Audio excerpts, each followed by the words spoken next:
Bonjour à tous les amis Winfoiler. Aujourd'hui, on se retrouve pour un petit tuto bricolage. Alors, je vais vous montrer dans cette vidéo comment j'ai réalisé ma planche de Winfoil à partir d'un paddle d'occasion. Donc, je vais vous montrer toutes les étapes, disons. Je vais pas vous montrer les étapes, mais je vais vous expliquer comment j'ai conçu ça. Et comme ça, vous pouvez le répéter. C'est super simple. Il faut pas trop de matériel et surtout, ça coûte pas cher.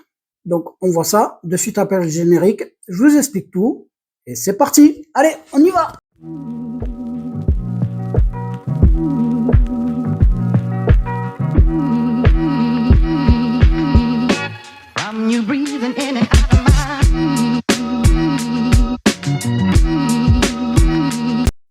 Bon, ben, c'est parti les amis Winfoiler. On voit ça.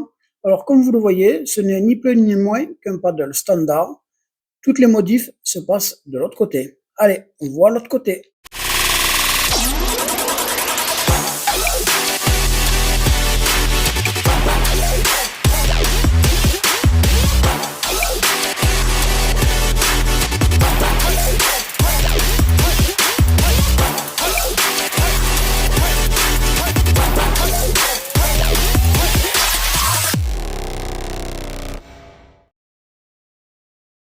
Bon, et ben voilà, on est sur la partie qui nous intéresse. Bon, comme vous le voyez, c'est assez discret. On voit deux rails qui sortent pour fixer le mât et le foil au bout. Je vais essayer de vous parler un peu de tout avant de rentrer dans la technique de fabrication. Bon, pour la fabrication, c'est pas très compliqué. Il faut être juste un peu bricoleur et ça se passe assez facilement. Pour commencer, on va parler du coût total. Une planche de paddle d'occasion, il y en a à peu près pour 100-120 euros. De fourniture, alors plaque alu, un peu d'inox, j'en ai eu environ pour 50 euros. Donc ça fait un coût entre 150 et 170 euros pour réaliser un paddle foil. Alors pourquoi j'ai transformé une planche de paddle en paddle foil? Tout simplement pour faciliter l'apprentissage. Il n'y a pas plus simple d'apprendre en ayant un bon équilibre comme sur un paddle, pouvoir glisser un peu sur l'eau, avancer avec sa voile, et puis si tu as l'occasion, tenter tes premiers décollages, et avec la largeur du paddle et la longueur, eh ben, tu te restabilises et tu retombes moins facilement à l'eau. Voilà pourquoi j'ai créé ça, et franchement, c'est super simple pour débuter, et ça marche super bien. Voilà, moi c'est un truc, sérieusement, si vous voulez débuter, ou faire apprendre à des gens, ça coûte pas très cher, vous pouvez fabriquer ça, et ça marche très bien.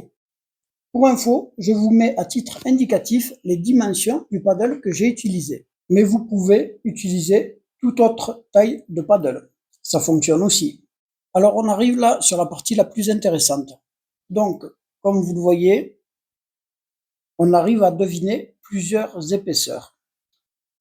Pour la première couche, c'est tout simplement un morceau de liner de piscine que j'ai récupéré.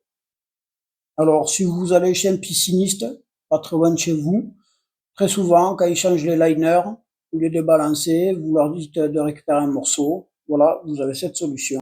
Ou je pense aussi peut-être en récupérant un morceau de bâche de semi-remorque. C'est aussi rigide et ça fera très bien le taf. Ou si vous avez d'autres idées, mettez-les en commentaire. On arrive sur la première plaque, la plus grosse. Alors, celle-là, elle fait 58 par 40. Tout ça, c'est en centimètres et 2 mm d'épaisseur. Pour la seconde plaque, elle fait 40 de long par 25 de large et 2 mm d'épais. Alors, ça serait à refaire.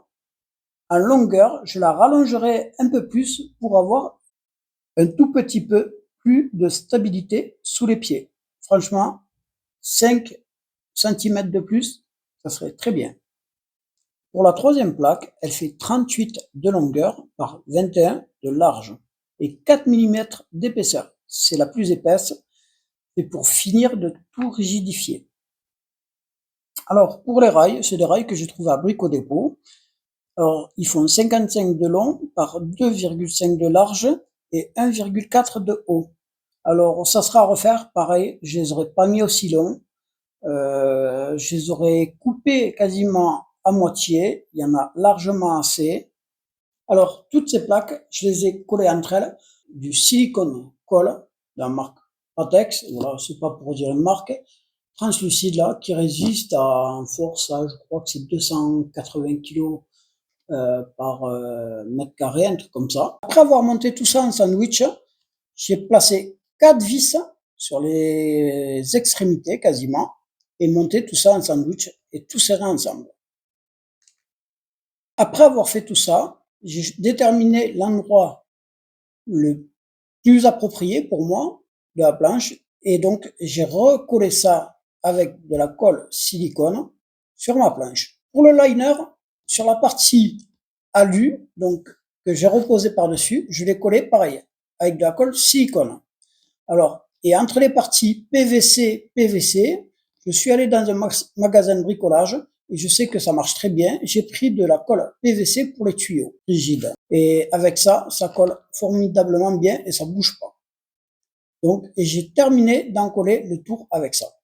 Une fois cette partie toute terminée, j'ai superposé mes rails dessus, j'ai eu qu'à les boulonner et c'était réglé.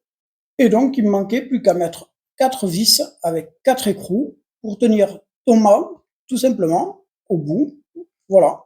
Donc, j'aurais bien voulu te montrer tout ça pendant la construction, mais je l'ai fait comme ça. J'aurais jamais pensé que ça marche aussi bien. Et sérieusement, le résultat est impeccable. Donc, c'est pour ça que je voulais t'en parler.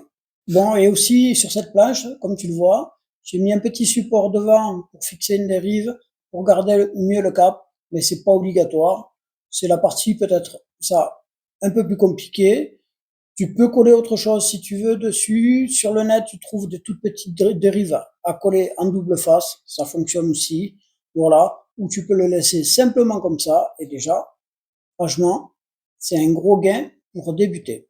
Bon, voilà. Je voulais tout simplement te partager mon expérience de cette planche et les sensations que j'ai eues, sérieusement, pour débuter, pour faire apprendre à quelqu'un, pour partager ta passion.